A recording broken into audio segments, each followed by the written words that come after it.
the hydrogen gets used up, it slows down the fusion at the star's core. This gives gravity the edge.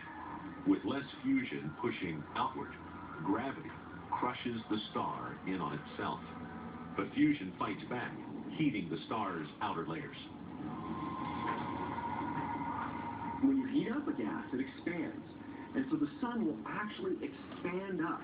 Instead of being 1,000,000 miles across like it is now, it'll swell up until it's about 100 million miles across. Our sun will become a red giant. Imagine a sunrise, 7 billion AD. It's not just a little yellow disk coming up all cheerful and nice. What you would see is a huge, swollen, bloated red disk slowly reaching up over the horizon. And when the sun is fully up in the sky, it's blasting down heat on the Earth. It would be like sticking your head in an oven set to broil.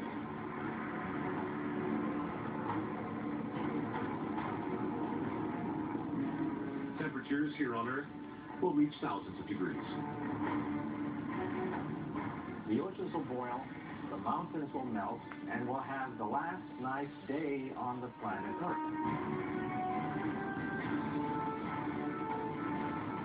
Then, the bloated star will engulf the Earth.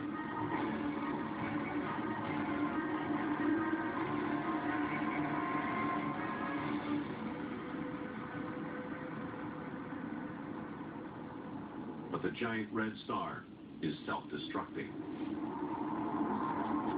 Its core becomes dangerously unstable.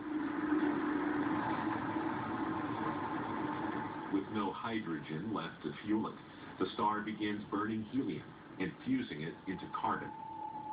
The star is now destroying itself from the inside out, blasting violent surges of energy from its core to its surface. These energy waves blow away the star's outer layers.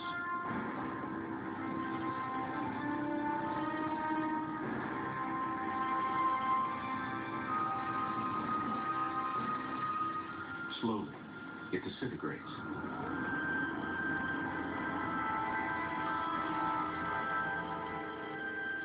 The star is dead.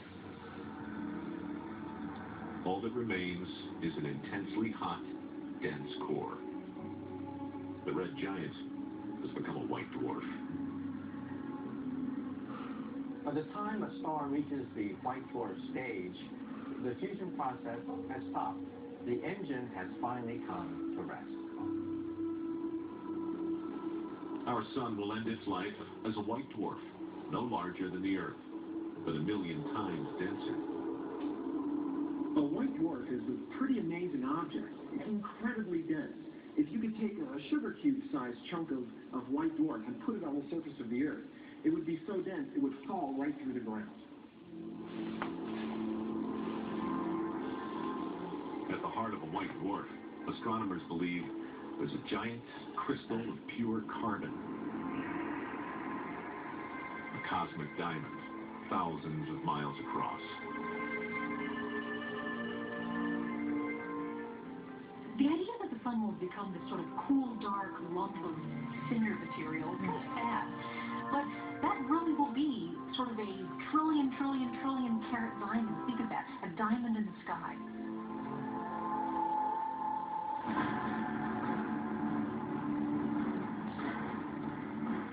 But stars can create something much more precious than a massive diamond. When stars much bigger than our sun die, their death is much more violent. But in dying, they create the building blocks of life.